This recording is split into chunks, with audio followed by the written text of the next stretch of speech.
Brothers and sisters, welcome back again sa ating sharing for bread of God. In the name of the Father, and to the Son, to the Holy Spirit. Amen. Lord, nagpapasalamat ako sa iyo sa mga bagay at mga grasya na ipinagkaloob mo sa akin, sa pagtulong mo sa buhay ko at sa pag-guide mo sa aking buhay araw-araw. Lord, maraming salamat dahil ang lahat ng bagay sa akin ay aking isinusuko at aking inaasa sa iyo at aking nakamtan ang mga biyaya na walang katapusan at nananatili akong masaya sa buhay ko kasama ka. Lord, maraming salamat. Amen. Okay, brothers and sisters, today talakayin natin ang tinatawag na ang tungkulin natin sa bawat isa. Alam niyo ba, brothers and sisters, na lahat tayo na tao sa mundo may tungkulin tayo sa isa't isa, Ang tungkulin sa kapwa ay isang mahalagang tema sa Bible. Isa sa mga kilalang talata ay sa Galatians chapter 5 verse 13. Sapagkat kayo, mga kapatid, ay tinatawag sa kalayaan, ngunit huwag ninyong gamitin ang inyong kalayaan bilang pagkakataon sa masamang gawain, kundi maglingkod kayo sa isa't isa sa pamagitan ng pag-ibig. Yes, brothers and sisters, lagi natin tatandaan ng Espiritu ng Diyos ay nasa puso ng bawat isa sa atin. Kaya bawat isa sa atin may obligasyon dahil nandyan ang Diyos sa kapwa natin. It's emphasized na dapat tayong maglingkod sa kapwa natin ng may pag-ibig, kagaya ni Jesus na naglilingkod sa atin. Ganon makikita rin ang isa sa mga gawain na tulad ng una, mahalin mo ang iyong kapwa tulad ng iyong sarili na sa Mateo chapter 22 verse 39. Yun ang sinabi ni Jesus. Kaya brothers and sisters, dapat paglingkuran natin ang kapwa natin. Ang bawat isa sa atin ay magpapakita ng pagmamahal sa kapwa dahil yan ang kagustuhan ng ating mahal na Diyos. Ang ating tungkulin sa bawat isa, ang ating tungkulin bilang bantay na binigay ng Diyos sa bawat isa sa atin. Brothers and sisters, dito sa Ezekiel chapter 33 verse 1, sinasabi sa akin ni Yahweh, tao, ito ang sabihin mo sa iyong mga kababayan. Kapag ipinasalakay ko ang isang bayan, siya ay pipili ng isang bantay. Kapag natanawan nito ang sasalakay sa kanilang, hihipan niya ang trumpita bilang babala sa mga tao. Sinumang makarinig ng babala, ngunit nagwalang bahala at nagpakatapos mamatay sa tabak, walang dapat na managot sa kanyang pagkamatay. Kasalanan na niya kung mamatay siya sapagkat hindi niya pinansin ang babala.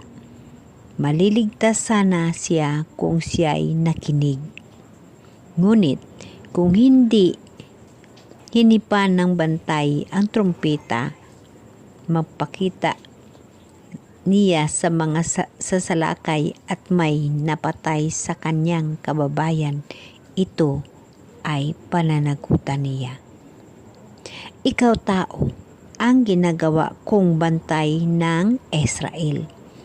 Anumang marinig mo sa akin ay sasabihin mo sa kanila bilang babala. Kapag sinabi ko sa taong masama na siya'y mamatay at di mo ito pinaabot sa kanya upang makapagbagong buhay, mamamatay nga siya sa kanyang kasamaan, ngunit pananagutan mo ang kanyang kamatayan. Ngunit kapag binalaan mo ang masama, ganon may hindi rin nagbabagong buhay, mamamatay siyang makasalanan ngunit wala kang dapat panagutan. Brothers and sisters, napakaliwanag. Bawat isa ho sa atin meron tayong pananagutan sa ating kapwa. Yun ang lagi nating tatandaan. At lagi natin yan maririnig. Ang masakit sa iyo, masakit sa kapwa mo dahil masakit yan sa mahal na Diyos. Lahat tayo, brothers and sisters, may pananagutan sa isa't isa. Itong nakasalalay or itong nakasulat dito sa Bible, napakaganda ho.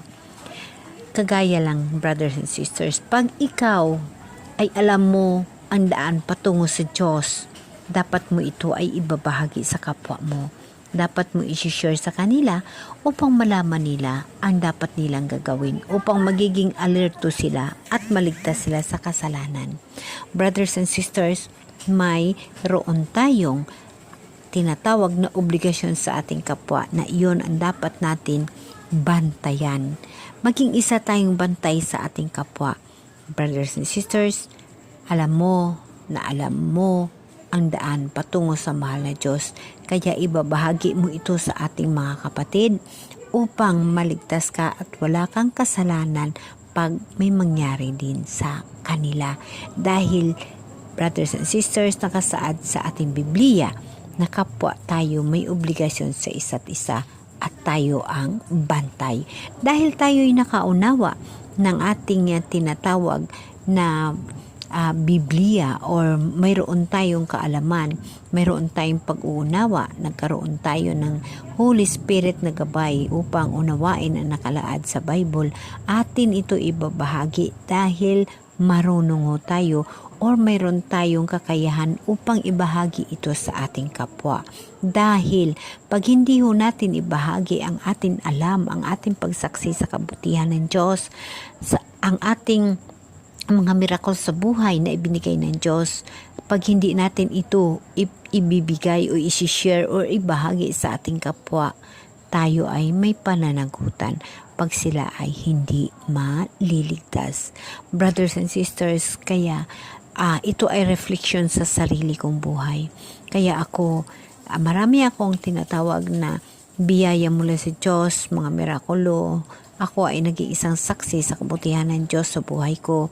Kaya aking ibinabahagi sa inyo ang aking mga karanasan at ang aking nakikita at ang aking natutuhan dahil obligasyon kong ipaalam sa inyo at ibahagi sa inyo ang tinatawag na pagsaksi ko sa kabutihan ng Diyos.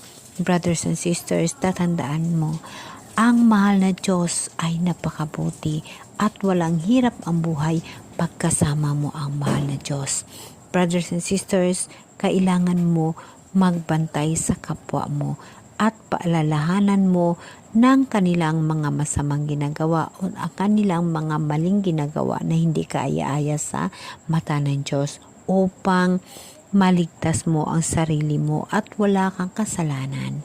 Brothers and sisters, pag alam mo kung ano ang tama at mali, ito ay ibabahagi mo sa ating kapwa upang wala kang pananagutan.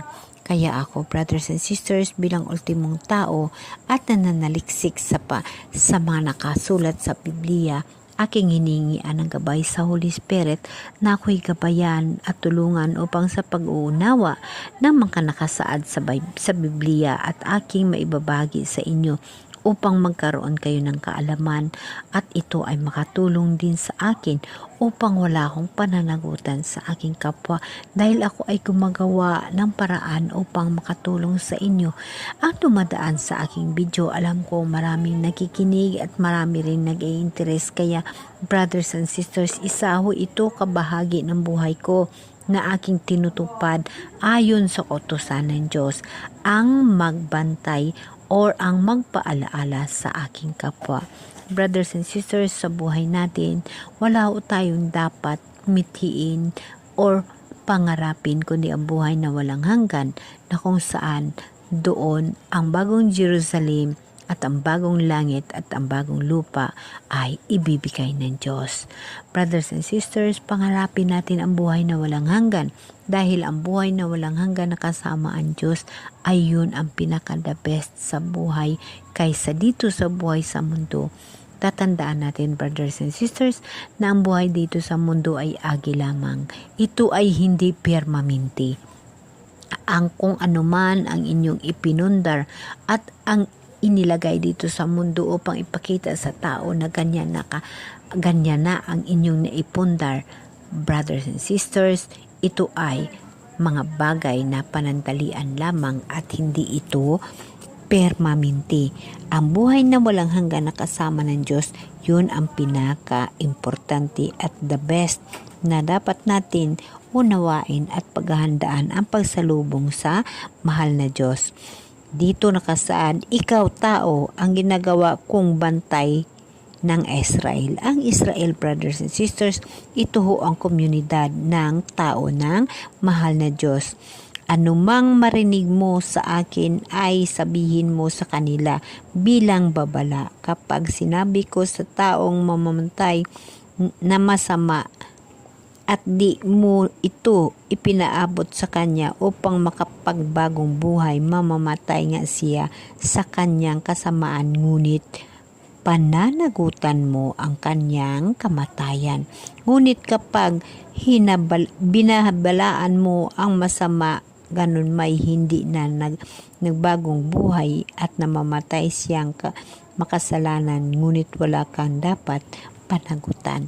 Yes, brothers and sisters, kaya bilang ako, isa itong reflection sa buhay ko na gumagawa ako ng kahit anong paraan upang maibahagi at maitulong sa inyo ang aking kaalaman upang wala akong pananagutan sa buhay ko dito sa mundo, dahil ako ay may pangarap na makasama ang mahal na Diyos sa buhay na walang hanggan. Kaya ang lahat na kaya sa mahal na Diyos aking ginagawa. Yes, ako ay isang makasalanan. Araw-araw hindi maaaring hindi tayo magkaroon ng kasalanan. Ngunit lagi nating tatandaan na ang paghingi ng pagpatawad ay kahit anong oras. At lagi nating tatandaan na ang Diyos ay hindi tumitingin sa kasalanan, kundi tumitingin sa pagbabago. Brothers and sisters, ito ang sasabihin ko sa inyo. Pag ikaw tao, mayroon kang malaking kasalanan, maliit man o malaki, ngunit yun ay kasalanan at ikaw ay nagbago. Yun ang tinatawag na pinapatawad ka ng Diyos dahil ikaw nagbago. Ngunit ikaw, kapatid, pag ikaw maraming ginawa, marami kang tinatawag, sumusunod ka sa kautusan ng Diyos at bigla ka nagkaroon ng mga masamang gawain at hindi ka manumbalik sa mahal na Diyos, hindi ho ikaw maliligtas.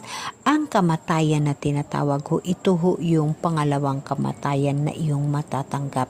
Kaya huwag mong pangarapin na magkaroon ka ng pangalawang kamatayan. Sa paghukom ng ating mahal na Diyos sa darating na second coming, yun yung ating unang kamatayan. Ang magtatagumpay sa lahat na trials sa mundo at nakasama ang mahal na Diyos, yun din ang magkaroon ng buhay na walang hanggan at hindi na makakamit ng pangalawang kamatayan. Brothers and sisters, ang buhay sa mundo napakaganda dahil dito sa mundo nalalaman natin ang tama at mali. At ang mga trials na dumarating sa buhay natin ay isang instrumento o isang mga pagbigay ng mahal na Diyos upang maalaala natin ang mahal na Diyos na siya ay nandyan at ang lahat na trials at mga problema sa buhay ay makakaya natin. Brothers and sisters, huwag mong isipin or huwag kang mag-complain pag mayroon kang karamdaman o masama ang iyong pakiramdam, dahil alam mo, iyan lahat ay paraan ng Diyos upang gisingin ka na, anak, nandito ako. Gumising ka. Ang lahat na hirap, sakit sa buhay mo, yun ang binibigay ko sa iyo upang magkaroon ka ng pagbabago, upang alalahanin mo na nandito lamang ako at nag-aantay sa iyo. Pangarapin mo ang buhay na walang hanggan sa paraan na paggawa ng kabutihan at talikdan ang mga kasalanan. Brothers and sisters, napakaganda ang ating mga alituntunin tungkulin ng bawat isa. Sinasabi sa akin ni Yahweh, tao, sabihin mo sa mga Israelita, ang inuulit-ulit nilang sila'y naggumon na sa kasamaan kaya hindi na sila mabubuhay. Sabihin mong ipinasabi ko na akong si Yahweh ang buhay na Diyos ay hindi natutuwa sa mga sinumang mamamatay sa kanyang kasamaan. Ibig kong siya'y magbagong buhay, sabihin mo ngang magbagong buhay sila, pagkat di sila dapat mamatay sa kanilang kasamaan. Tao, sabihin mo rin na sa iyong mga kababayan na ang dating kabutihan ng matuwid ay hindi makapagligtas sa kanila kung magkasala sila. Kung ang masamang magpakabuti, hindi siya paparusahan, ngunit kung ang matuwid magsama. Ang matuwid tayo ng mga tao, ang ating isip, marami na tayong ginagawa na kabutihan. No? At makagawa tayo ng kasalanan, baka sabihin natin okay yun. Brothers and sisters, sinasabi ng mahal na Diyos na pag ang matuwid ay gumawa ng kasalanan at hindi nanumbalik, ito ay isang kasalanan. Ang makasalanan nanumbalik sa Diyos at hindi na gumawa muli ng isa pang kasalanan, ito ay mahal ng Diyos. Lagi nating tatandaan, ang mga pagkakamali natin, huwag natin ipagpatuloy. Anuman kadaming kabutihan na iyong ginawa, kailangan mo i-maintain. Amen? Amen.